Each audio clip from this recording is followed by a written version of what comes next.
Welcome everyone to the September 21st, 2023 meeting of the School Performance and Accountability Committee of the Tennessee Public Charter School Commission.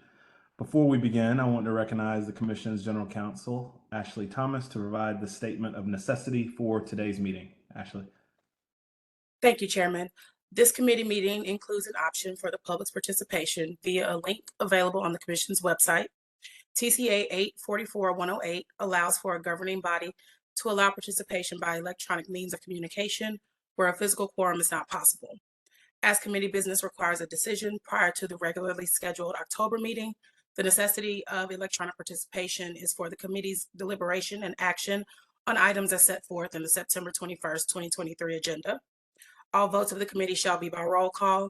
This meeting is being recorded, and a statement of necessity shall be filed with the Secretary of State after its conclusion. Thank you, Ashley. Hayden, could you take a roll call of the commissioners present? Commissioner Griscom? Here. Commissioner Richards? Here. Chairman Patterson? Here. Mr. Chairman, you have a quorum. Okay, great. The School Performance and Accountability Committee will hear several presentations from staff today. First, Maggie Lund, our Deputy Director of Authorizing, will present the school year 24-25 renewal criteria for approval. Next, we will hear an update on the 2023-24 school year from Nate Parker, our Director of School Programs and Supports, and also Director of Authorizing, Beth Figueroa. And then following that, we'll have a presentation on the Bluff City High School Plan of Correction from Beth Figueroa and Maggie Lund. And finally, Executive Director Tess Stovall and our Director of Finance and Operations, Melanie Harrell, will present the TISA Accountability Report.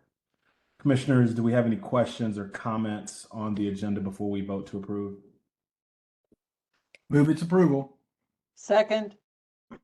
We have a motion and a second. Hayden, could you please take a roll call vote? Commissioner Griscom? Aye. Commissioner Richards? Aye. Chairman Patterson? Aye. Mr. Chairman, you have 3 ayes. Great. The ayes have it, and the agenda is approved. Let's next move to the approval of the minutes. The minutes from the committee meeting held on July 27th, 2023 have been provided. Does anyone have any edits or comments to make regarding the prior minutes before we proceed? I'll move their approval. Second. Hearing a motion and a second. Hayden, could you please take a roll call vote for us? Commissioner Griscom? Aye. Commissioner Richards? Aye. Commissioner Patterson? Aye. Mr. Chairman, you have 3 ayes. Thanks. The ayes have it, and the minutes are approved. Our first item is a presentation on the 2024-25 school year renewal criteria from Deputy Director of Authorizing, Maggie Lund. Maggie, good to see you, and you're recognized for your presentation. Thank you, Commissioner Patterson. Let me go ahead and get my slides up so that everybody can see them.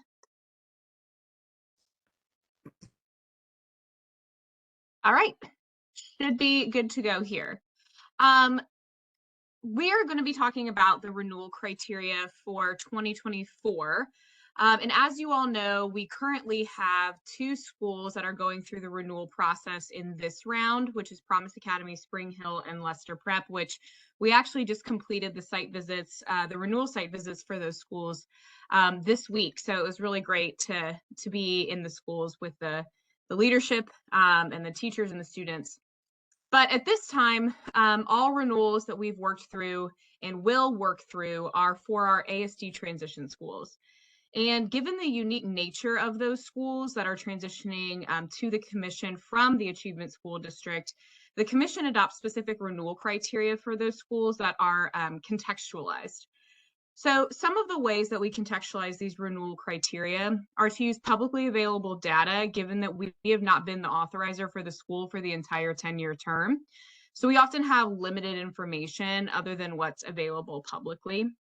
We also look at cumulative performance for the school over the last 9 years against some of the key indicators that are aligned to our framework. And this criteria is updated annually.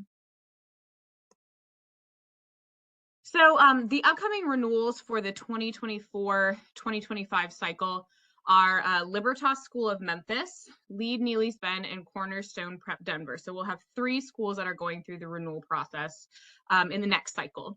And all of these schools, as I mentioned before, transition to us from the ASD. This renewal criteria that will be adopted by the Commission in October will be used in each school's cumulative performance report that will be shared with them as part of the renewal process by January 1 of 2024. So this is the first step in the renewal process, is that cumulative performance report. The purpose of the renewal criteria is really to look at cumulative performance in alignment with some key indicators that are similar to indicators that are on our school performance framework. We send a cumulative performance report, as I mentioned, to each school by January 1 of 2024.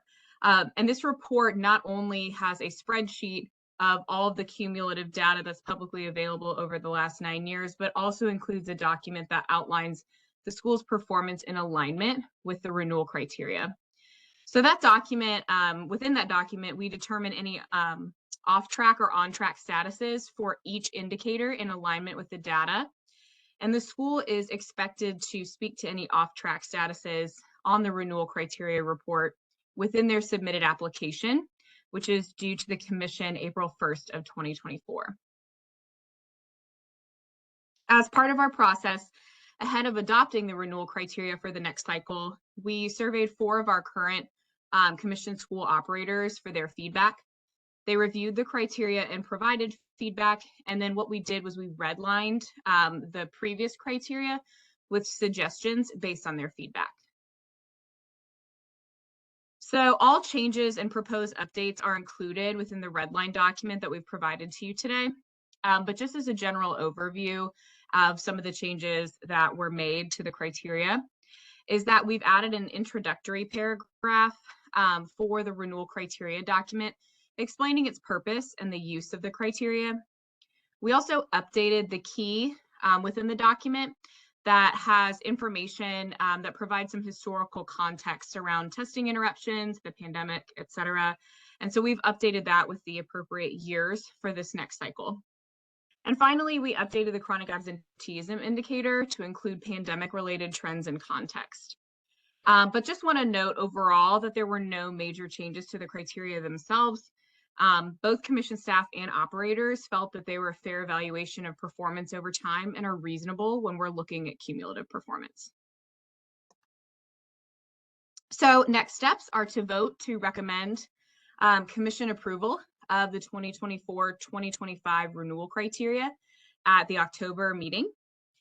We will then share this updated renewal criteria with operators who will be going through the next renewal cycle. And then we'll also begin compiling the cumulative performance reports in alignment with this criteria that will be shared with operators by January 1 of 2024. At this time, I'll take any questions that you may have.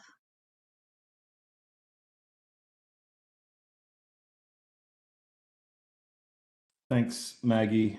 Commissioners, are there any questions or comments? Mr. Patterson, may I ask a question? Sure, go ahead. So Maggie, when we approve this in October, will it immediately go to the schools that are going to be evaluated so they have time to sort of work through it before the January 1 deadline that you shared? How soon will they get this information? Yes, they will receive this information very shortly after its approval. We'll send out an email with the renewal criteria as well as our renewal protocol document that walks them through the entire process.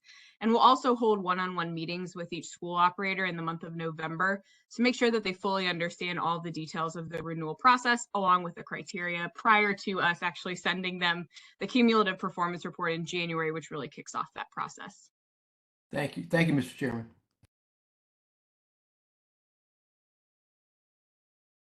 Any other questions or comments? Okay, great. And Maggie, I just want to make sure I understood that we did get feedback from operators on this renewal criteria. So this isn't just something that you guys were working on. It was certainly taking into account feedback of the folks actually doing the work. Yes, we surveyed operators who are currently in the process of going through renewal with us, and operators who will be going through the process of renewal with us. So both of them were able to provide feedback on the criteria. Great, thank you. Do we have a motion to approve the school year 24-25 renewal criteria? So moved. Second. Seeing we have a motion and a second, Hayden, could you please take a roll call vote? Commissioner Griscom, Aye. Commissioner Richards, Aye. Commissioner Patterson. Aye. Mr. Chairman, you have 3 ayes. The ayes have it, and the school year 24-25 renewal criteria are approved, and they'll be presented at the upcoming meeting. Our next item is an update on the 23-24 school year from Director of Programs and Supports, Nate Parker, and our Director of Authorizing, Beth Figueroa. You're both recognized, Nate and Beth.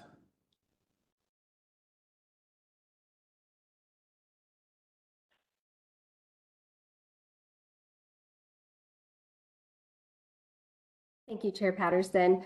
My name is Beth Figueroa, and I will be starting today's presentation providing a high-level overview of the school year 23-24 and some updates. And then, as you mentioned, Nate Parker will conclude today's presentation with some updates from his team. And so to begin just talking about some authorizing functions, we know that our October meeting will be heavily focused on New Start appeals, but there's also some other just key work streams that the authorizing team is responsible for. And so as we look to school year 23-24, just wanted to start by talking about site visits. In the past, the authorizing team really focused on doing site visits during the springtime. But moving forward, as our portfolio continues to grow, we will be in our school buildings both in the fall and spring. And so as a committee, you can anticipate receiving site visit reports on more of a rolling basis. So instead of receiving them all at once, you'll be receiving them as they are wrapped up. So that way you can see how the visits went and how our schools are performing. Next, we have KIPP Antioch College Prep Middle School. They are in their interim year, and so we will be at their school site in the month of January 24 doing that extended site visit. And so that will mean that we are doing additional interviews. We're going to be in more classrooms doing observations. And that will ultimately conclude with an interim report that will show whether or not the school is on track or off track for renewal. That is based on them being in their 5th year of operations. Next, for our pre-opening activities, we already know that we have 3 schools that will be going through the pre-opening process. That's based on being approved in prior cycles. And then, of course, any of the schools that are recommended and ultimately approved for this new START appeal cycle will also be going through pre-opening. And so we will kick off that process in November of 2023. And as we talked about in July, the pre-opening process will be differentiated moving forward for schools that are already in, maybe they're part of a larger network that already have schools that are open and operating versus an ASD transition school, because they also are already in operations, versus a new start school that may need just additional supports in order to ensure that they successfully open in the fall. Our team will also be continuing to hold quarterly stakeholder meetings. We hold these with our school operators once every 3 months or so.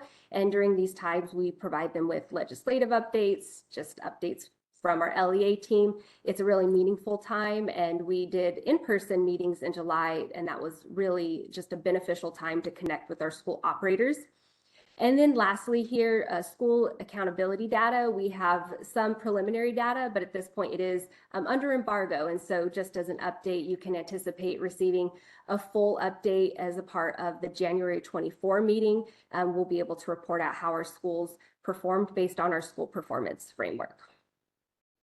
Next, just want to transition to amendment petitions. And so in accordance with statute, our school operators are able to petition to any authorizer, but us as their authorizer being the commission, if they need to amend their charter agreement. And typically we see amendment petitions come through specifically for schools that want to maybe increase enrollment, maybe they want to increase or expand on the grade bands that they serve. And so at this point in time, we have received 2 letters of intents from 2 of our schools. And we will be receiving the applications by October 1st of 23. And we have put time on everybody's calendar for December 4th, 23 to handle any of these petitions that are received.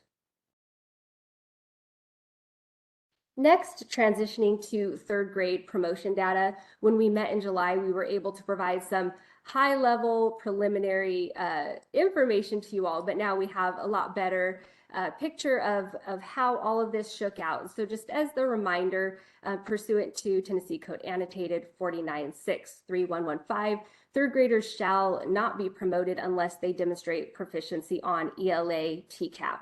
And so what this looks like for our commission schools, and when we look at the third grade data, our preliminary TCAP data showed that 28.4% of students scored either a met or exceeded. So ultimately those students were promoted, with 71.6% scoring either approaching or below.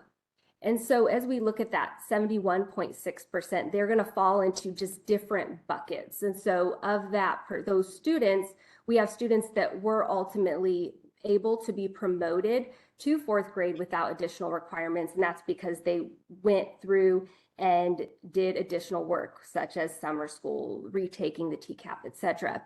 Next, we have a certain percentage of students that are promoted with continued supports. And so even though they are promoted to the fourth grade, they're going to continue receiving high dosage, low ratio tutoring services during this current school year. And we also have students that were ultimately retained. And so that means that they will repeat the third grade this school year. And of the students, we do have some students that just are no longer enrolled at the district. So looking at how this ultimately shook out, we have 90.8% of students that were promoted. And if we look at that large blue area, that is a group of students that are promoted that are no longer going to be receiving continued supports. 35.3% of students, that gray area, those are students that were promoted ultimately, but they are going to continue to receive supports in the upcoming school year. And then ultimately 7.5% of students were retained. That accounts for approximately 19 students. And with that, I'm going to pass things over to Nate Parker to give his updates. Chairman, before we move, may I ask Beth one question about that last piece of data? Yes, sir. Go ahead.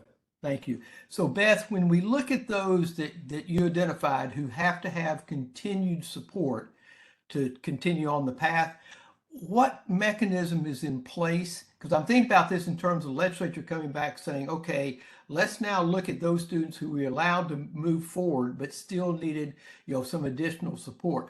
Are we going to be able to track with our schools to know how that's performing, how those students did, if all of them made it now to that level where they ought to be promoted? What needs to be done with that gray slice of the pie? Yes, that's a great question. And I will start by answering, and then Tess, if you want to add anything additional to this.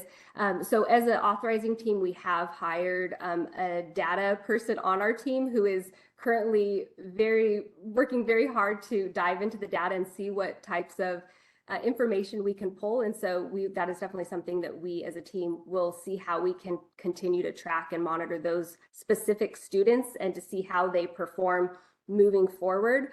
I don't know the specific logistics of how to get the data, but that is something that we could definitely work to track and monitor. Yeah, this is Tessa.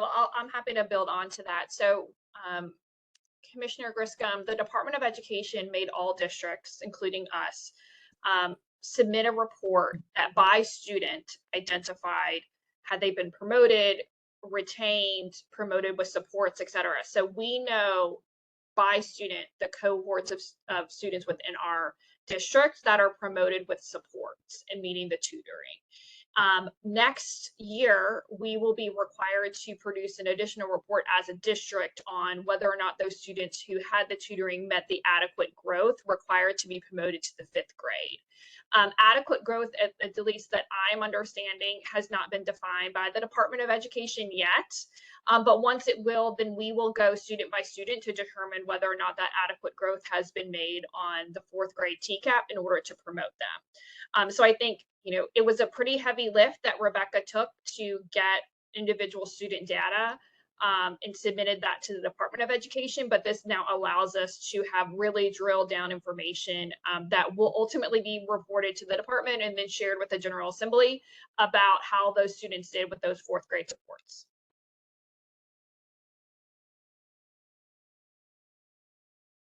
Mr. Chairman, I have a question.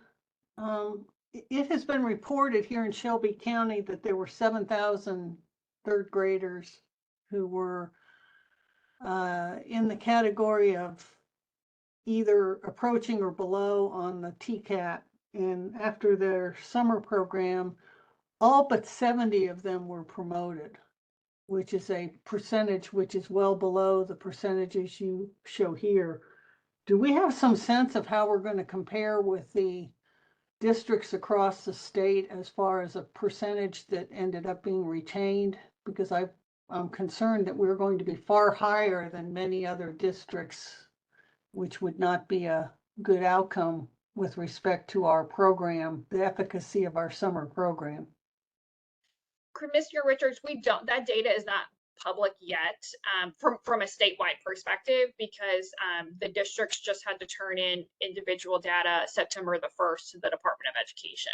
I would anticipate that we will know more once that has been submitted. I will say that the 7% is based off of the 71% who tested approaching or below. So when we look at the overall percentage of third graders retained, it's going to be less than that 7%.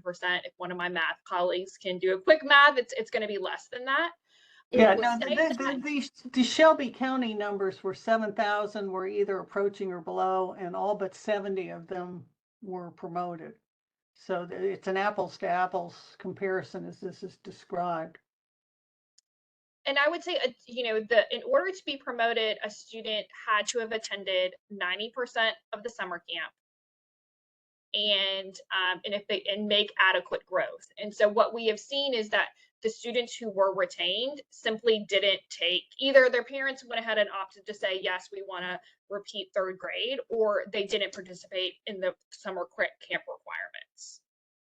Yeah, I think we may have to look into, if when the numbers are available for across the state, we're going to have to look into our performance in that process vis-a-vis the other districts, because I'm very worried that, based on this number and the only comparable I have, which is Memphis Shelby County, we're way higher in the number of percentage of students retained. Now we have a much smaller set. I understand that completely, but we need to be prepared to deal with that, and you guys need to be on the lookout for that information. That was a good question, Commissioner Richards. That's all I had. Beth, you said we're ready to move to Nate's presentation? Okay.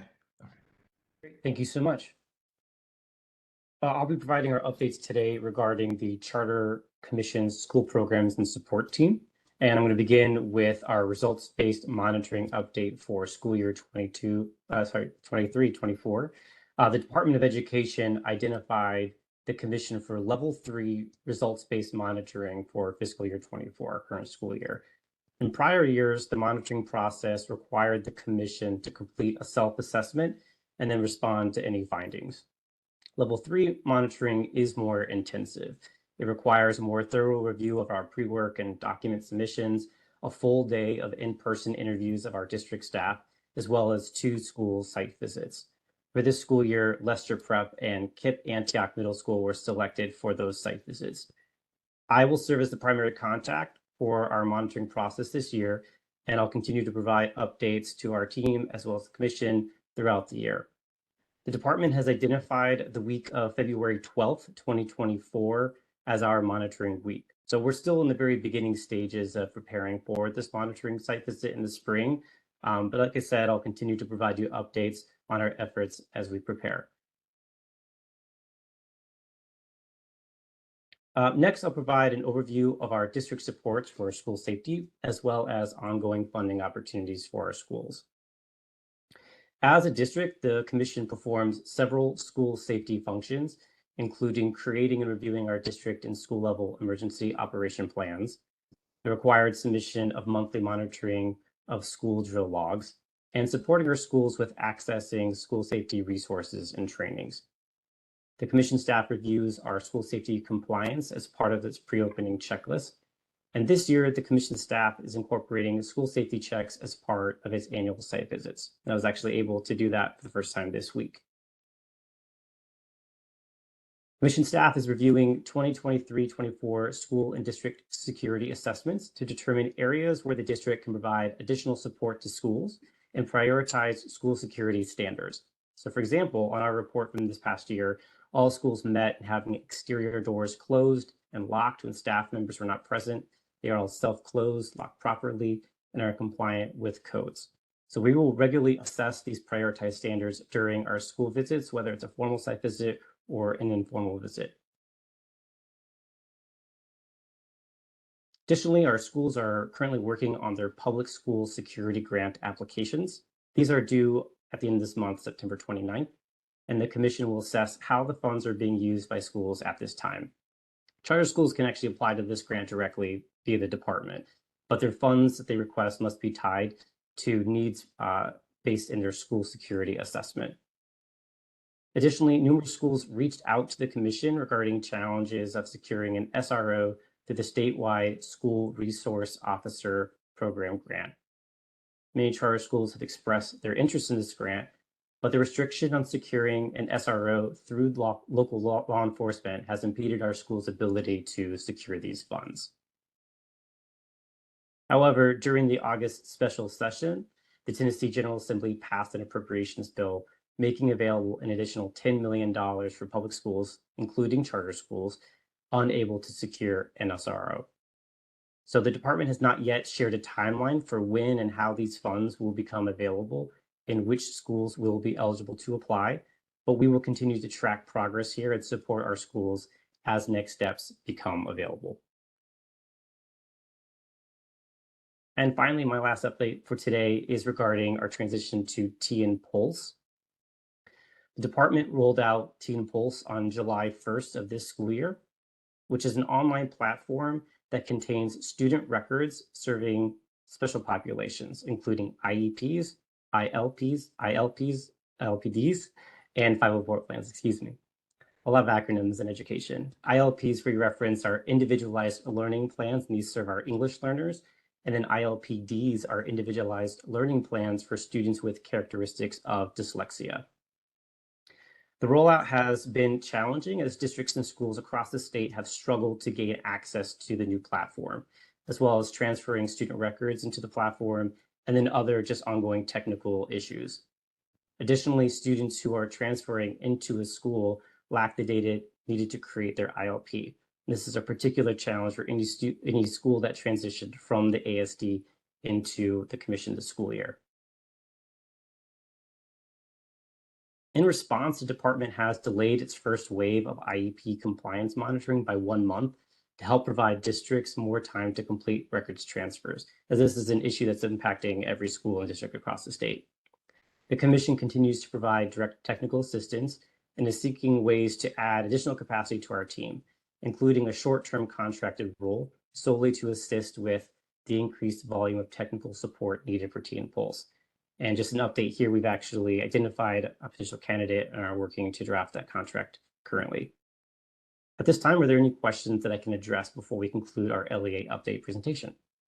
Mr. Chairman, may I ask a question? Sure, go ahead. Thank you.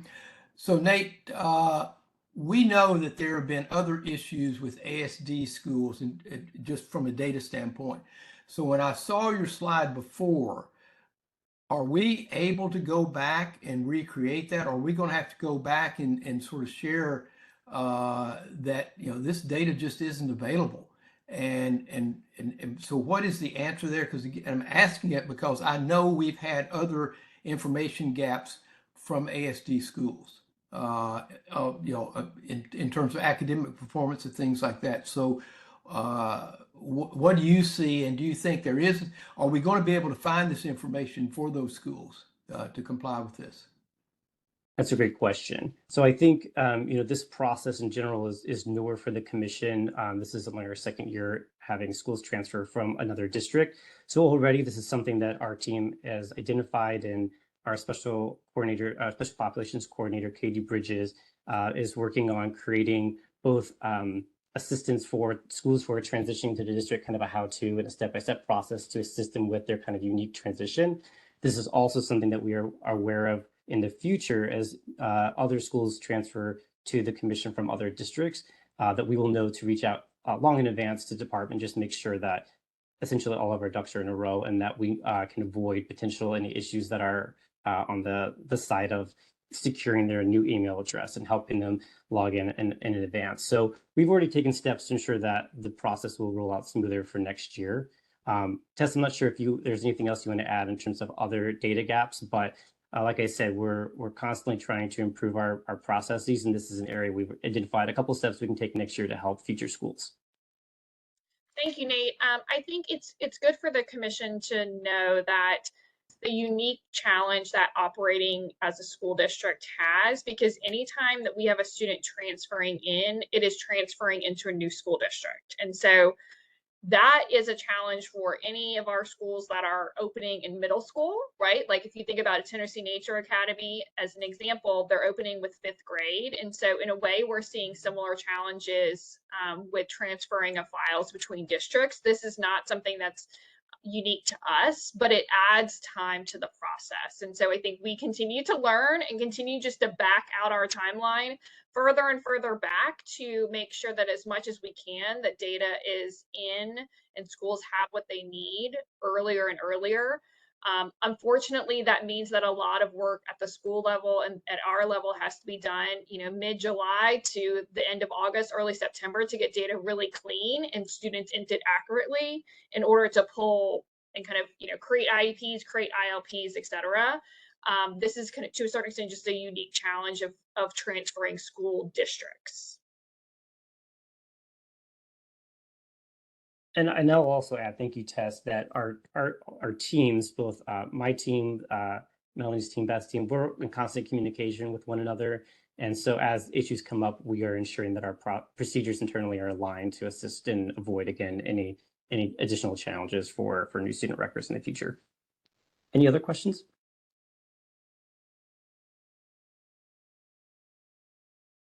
Great, thanks. Thanks, Nate, and thanks, Beth, for those really in-depth updates and presentations. Super helpful, particularly the quarterly stakeholder meetings. I know everyone is waiting patiently for the embargo data. Hopefully we'll be able to see that before the end of the year. And good to hear that we're doing fall and spring visits, given where our portfolio is growing. So keep up the good work, and thank you again.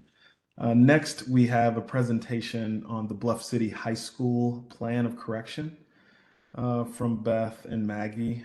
Beth and Maggie, you're recognized for your presentation. Thank you, Commissioner Patterson. I'll go ahead and get my slides up.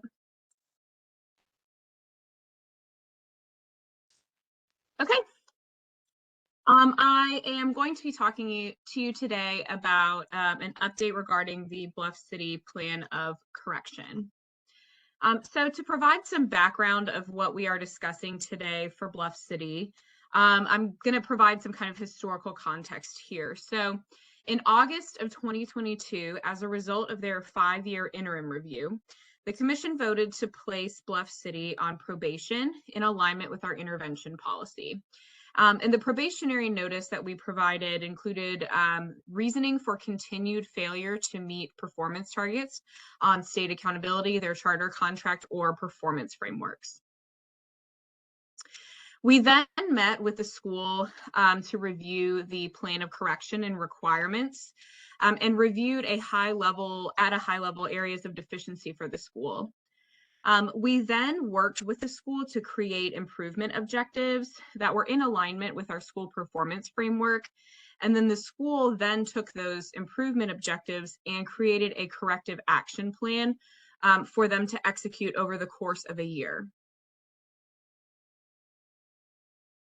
So throughout this past school year, we've met with Bluff City High School leadership bi-monthly, so every other month, to garner updates on their progress towards the improvement objectives within their corrective action plan. We've provided updates to the commission regarding the progress of Bluff City High School in alignment with their plan at the October 17th meeting, the January 26th meeting, and the March 23rd meeting, and those were all at the SPA committee. We also recently pulled together, based on data that's available for the 22-23 school year, Bluff City's performance in alignment with the improvement objectives to determine if Bluff City addressed the deficiencies. These documents were provided to you ahead of this meeting, and just want to note that some of that data is embargoed, so it's not something that we can discuss on the record today in terms of the nitty-gritty details of the data.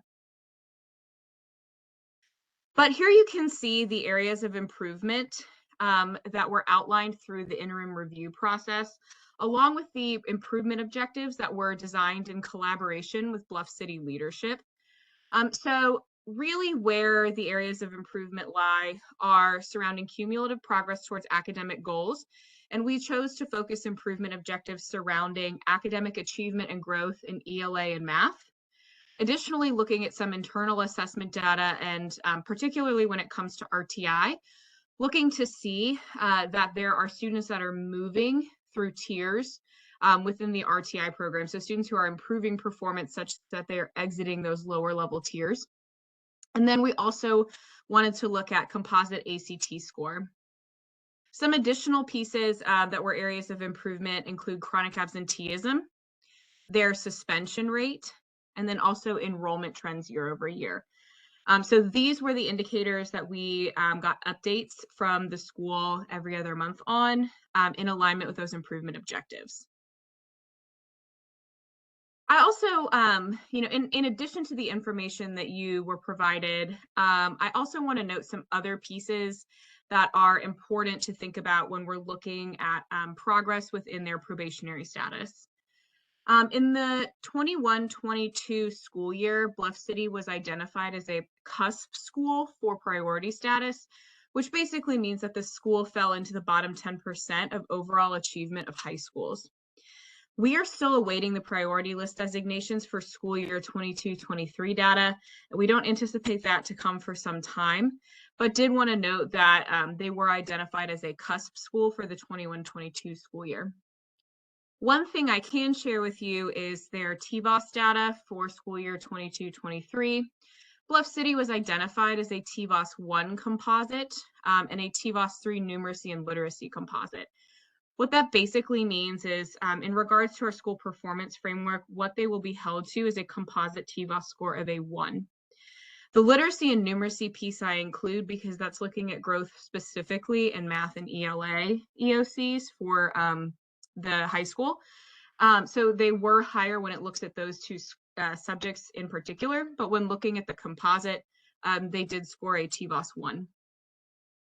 I also want to note that within the information we provided you, we did pull a comparative performance sheet together that looks at data of other area schools in relation to Bluff City High School. And we pulled that together just because we think it's important to put this information in context. The last thing I'll say here that's important to think about when you're looking at the data in front of you and what I've presented today is we didn't expect Bluff City to necessarily meet the improvement objectives outright. We know that those are in alignment with our school performance framework, and in many instances, those are very lofty goals and high expectations to meet within just 1 year. But we did want to see that they were making adequate marginal progress towards the improvement objectives, and that we felt that they were making progress and moving in the right direction. Ultimately, what we saw within the data is that the school did not make adequate marginal progress towards the indicators outlined within their plan of correction for all of those indicators and improvement objectives. So again, you'll see this in more detail within the documents provided. So in alignment with Commission Policy 3.400 detailing our intervention, Commission staff recommend that Bluff City continue with their probationary status for school year 23-24 due to lack of adequate marginal improvement across the objectives outlined. This information was shared with the school during their last bi-monthly plan of correction meeting. So for next steps, we will meet with Bluff City leadership to determine if any adjustments need to be made to the improvement objectives as a result of last year's data. So we will take a critical look at the improvement objectives and work with them to make sure that there aren't any shifts that need to be made. Bluff City leadership will then make updates to their plan of correction for this school year and submit it to us by September 29th, which will be ahead of the October commission meeting. So we'll present the probationary status recommendation to the commission at the October 2023 meeting, along with the plan of correction and additional details at that time. At this time, I'll take any questions. Mr. Chairman, I don't have a question so much as a comment. May I proceed? Yes, you may. I think we need to be brutally honest with these folks when you go through their updated plan of correction for school year 23-24. If it looks similar to the one for 22-23, which obviously didn't engender the result we were looking, that will not be acceptable. And if you don't want to be the bad guys, I'm sure the commission will be perfectly happy to be the bad guys and say, look, you know, this is not acceptable and we need a different approach and one that is more likely to produce the result that we're looking for. I know that they can be, having seen their management organization, they can be kind of stuck in their ways. They sort of say, well, we do it our way, and if you just give us more time, this will work out. But if you look at this data, this is not a situation where it's going to work out for them in a good way. So I just want to be very honest with them as to what we're looking for in a correction plan. That's all I've got. Yeah, Madam Chair, I agree with you. My only comment is, you know, this is certainly a very important analysis that we're doing because even from day one, Commissioner Griscom, you focused us on making sure we're high quality, and we need to be very direct to your point, Commissioner. But we also want to be fair. But we want to hold a very high standard. So this is very important. I'm looking forward to getting feedback from the other commissioners in our upcoming meeting as well. But certainly, it seems that we're on the same page here, and I agree with you, Commissioner Richards. As the other commissioner on this committee, let me just echo what both of y'all said. So I think we're unanimous in the message that we hope gets delivered, and the fact that there is a much more, a better improvement plan and a better set of numbers going forward. So I just want to echo the same thing. Thank you. Yeah, thank you, Commissioner. And thank you again, Beth and Maggie. Do we have a motion to approve this plan of correction for Bluff City High and the continuance of their probationary status for the 23-24 school year? I'll make the motion. Second. Hayden, could you please take a roll call vote? Commissioner Griscom, Aye. Commissioner Richards, Aye. Chairman Patterson. Aye. Mr. Chairman, you have 3 ayes. The ayes have it, and the plan of correction is approved. The final item on our agenda today is the TISA Accountability Report from Executive Director Tess Stovall and Melanie Harrell. Tess and Melanie, you're recognized. Thank you, Chair Patterson. I will start with an overview of the purpose of this report and why we're bringing it to this committee, and then take any questions that you all may have. Happy to share my screen at any point if you all, we need to pull something up to discuss. So with the passage of TISA, the change in funding formula, there is a new requirement that all districts have to submit a TISA accountability report. beginning in the 23-24 school year. So this is the first time that districts are required to submit this report, and then this report will be revisited annually by districts. There is one goal that all districts are required to have in their accountability report, and that is around third grade literacy. The district may establish other goals as a part of its accountability report that it can use to track whether or not the investments that the district and the schools are making around TISA in schools are benefiting overall student achievement. As a part of this report, each district has to describe how it is using the TISA allocation, so it's state and local allocation, to drive student achievement and to drive the goals that it has set. Beginning in the 24-25 school year, districts will be required to describe how progress has been made on goals with the resource allocations, and if progress has not been made, why that hasn't been. So it's important to note that we will be revisiting this accountability report and these goals annually. So the team reviewed this report and had conversations with the Department of Education about how we should approach it. Not surprisingly, we are a unique district, and this is a unique report where obviously we are covering multiple geographic locations. In statute, we have to allocate the vast majority of our district funds to charter schools, and our charter schools, as a part of their flexibility in statute, have flexibility on how they use those funds. We also have a performance framework that is our primary driver of how we hold our schools accountable. And so the department understands that our report and how we will be tying our revenues and expenditures will fundamentally look different than other traditional districts. They understand that.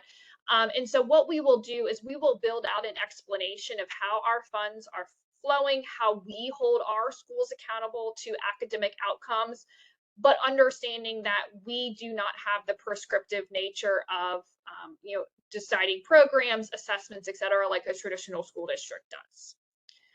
Secondly, the department is really giving wide latitude on what goals districts can set beyond the third grade literacy. And so when the team looked at this and understanding this guidance from the Department of Education, we reflected on kind of as a commission and looking at our academic performance framework, what are the most important goals that we have already set for our schools? We don't want to be adding additional things that we haven't already articulated or that we aren't somehow measuring in one shape or form. And so we have established and are suggesting to this committee and then ultimately to the commission that beyond the third grade literacy goal that we have to have, that we have a goal statement around chronic absenteeism. I think this committee and this commission has talked a lot about the importance of reducing chronic absenteeism. This is a statewide national issue post-pandemic.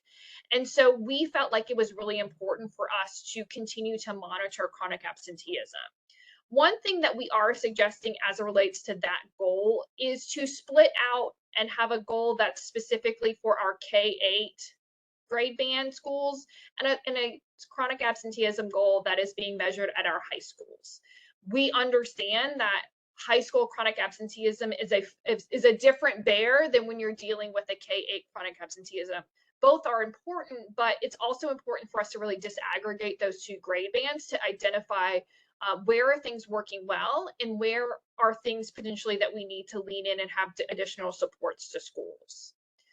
The third goal statement that we're suggesting is a goal statement around overall math proficiency in grades 3rd through 8. And the reason that we are targeting the 3rd through 8th grade band at this point in time, rather than including a high school, is that currently our portfolio only has one high school. It is only Bluff City. And so the end count is so small there that it really skews when we're looking at the overall data. So for the purposes of this first report, it is our recommendation that we have a proficiency rate goal that's focused on our 3rd through 8th grade schools and students in both math and ELA. And that as we open high schools, both our KIPP Antioch school this current year and then future high schools, and we have a better sense of data overall for high school students and build out that end count, that in future years that we add into this goal and include a high school math proficiency and ELA proficiency goal. And then finally, we felt like growth is still incredibly important. And although success rate is important, we've talked a lot about the importance of demonstrating student growth. So our final goal that we are recommending is that we have an overall district composite of 4 or higher on an annual basis, understanding that, you know, TVOS is something that is variable on a year-to-year basis, but, you know, for us to be demonstrating that we are growing students as a district, that we have a TVOS, overall TVOS goal of a 4/5. One of the components of the law is that we do have public participation and that we share this and gather feedback from stakeholders. So this is our first stop in our stakeholder feedback. I will also be presenting this to the full commission at the October meeting, as well as sharing it with our schools for any feedback. So I think what you can expect is that if you all have feedback today, or if you want to email me feedback over the next couple of days, then we'll have an updated version to share with commissioners at the October meeting that reflects this committee's feedback. And with that, I will pause and take any questions, comments that you all have for me.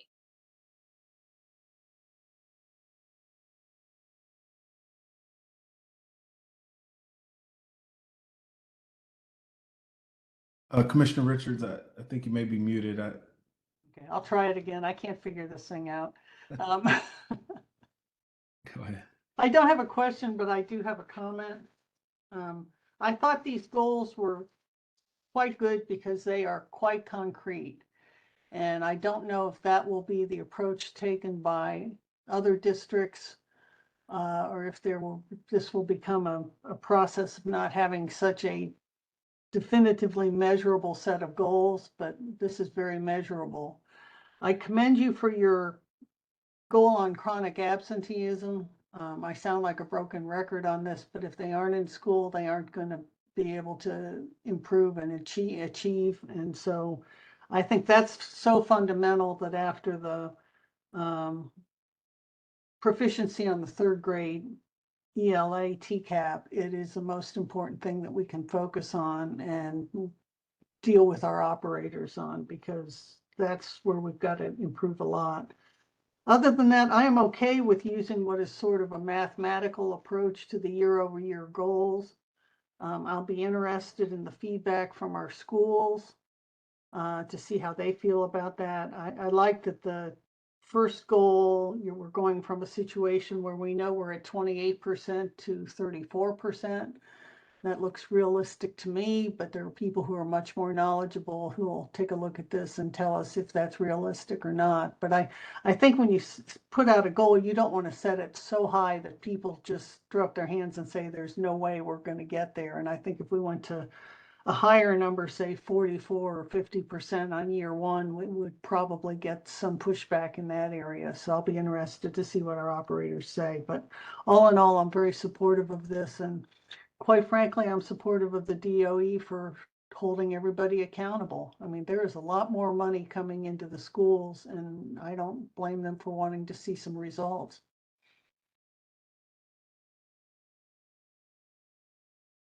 That's all I've got. Thank you, Commissioner. Tess, was there anything else, or? That is it. And y'all know that my phone and email is open. If you have additional thoughts, please send it to me. We'll continue to review and build out this report in advance of the October meeting, where I will present it to the full commission.